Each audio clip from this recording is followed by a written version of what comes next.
Rookie mistakes are still my problem because even now, after round 7 and 8, I haven't actually got the numbers and the points that I wanted because one of my players were injured for both rounds. And then I thought maybe it was just a fatigue thing. He was going to play in round 7. But then when I checked after round 8, he didn't play both rounds, which is a problem for me. And then I looking at my team and looking at the way I'm doing. And already I had bad news of the season that I'm not gonna play the Trophy Cup, so I'm out of it. I will see that next season. So what I have to do now is to make sure that I do well in the Global League. But now in the Global League, out of 480 participants, I'm not actually doing well. I'm around 324,000, and then you're looking at the Madrid one because I joined the Madrid League. They are around 7,000 participants. I'm around 4,800.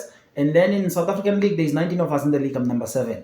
I think my hopes are around that league because maybe if I can be top 4 on that league, I think I'll be like, okay, I'm doing well. And then maybe see myself moving toward the hundreds and something thousand in the global league. Then I think that will be fine. And then moving towards the thousands in the Real Madrid league. But then what I'm here to tell you is I think the mistake that I've been doing is to make sure that before the beginning of the round play, I need to make sure that I look at my squad and I make sure that everyone is healthy and the system and everything. I'm happy about the results. But then I think I've been relying more on just picking the players that will do well. But also I think one of the things that I talk about in my first video was more of looking at the fixtures, and I think I haven't been actually looking at that the most. I've been just trusting my players that I've picked that will do the job, even they play with tough teams. And then I think it's one of the things that you should look at, making sure that you don't really put your players that you think they will give you more points under pressure. Because if they don't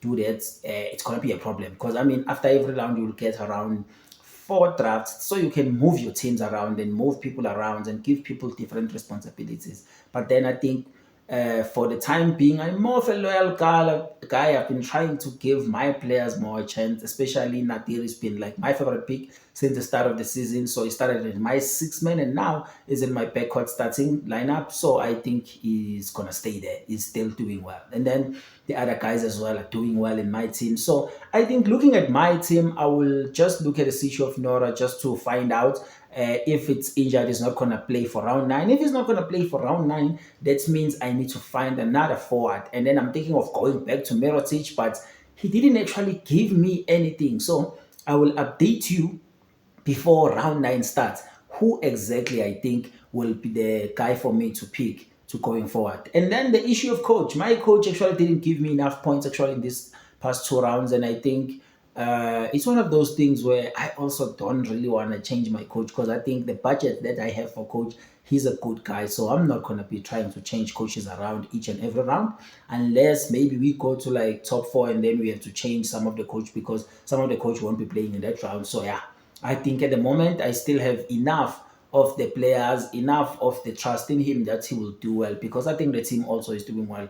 Paris FC, they might end up actually in the top 4 just to play that top 4 spots. But then I'm looking at my team, what exactly I need to do. I need to make sure that I monitor the coach situation and try to find out if there are any coach that are around 6.5 that I can get because I think that's my maximum budget. I'm not willing to spend more than that. And I think if I can get a good coach on that, or I think what I can happen is to try and have like a list of the coaches. So if you think you have a coaches that I can use, just list them below in the comments and tell me these are the coaches that you can look at in this season. Maybe move them around according to the rounds and fixtures of the games you're going to play and see if you can't get maximum point out of them. At least you can do that. And then I'm looking at the players.